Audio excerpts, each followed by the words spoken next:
मेवात में जहालियत, अश्लीलता और समाज में फैल रही बुराइयों का खात्मा करने के लिए जो मुहिम हम लोगों ने चलाई थी, उस मुहिम का असर धरातल पर होने लगा है।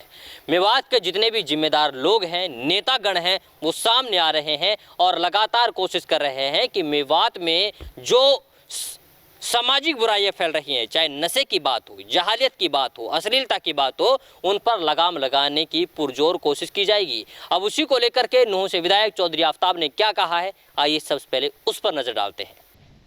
मेवात में हाल ही में काफी युवा साथियों को सामाजिक कार्यों में अपनी भूमिका निभाते हुए देखा।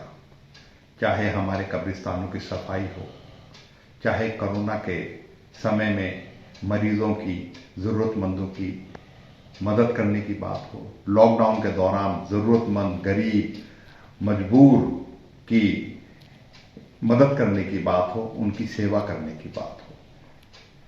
अपने जीवन में हम सभी को समाज के प्रति अपनी जिम्मेदारी निभाने का इसी तरह जज्बा होना चाहिए।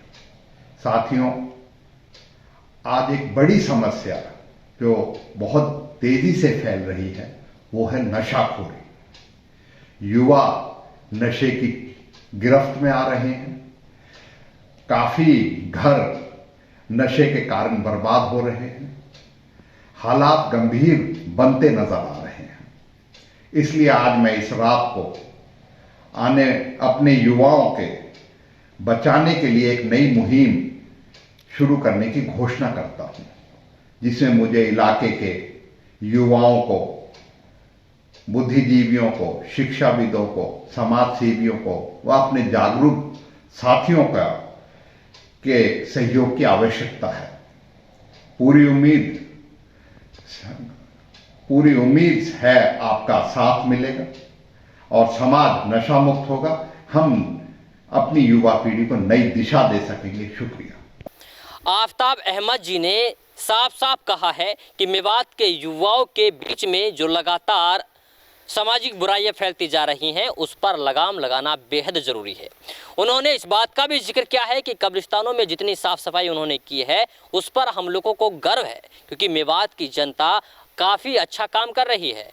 लेकिन दुर्भाग्य की बात यह है कि एक पहलू मेवात का ऐसा भी है जो कि समाज में बुराइयां फैलाने का काम कर रहा है।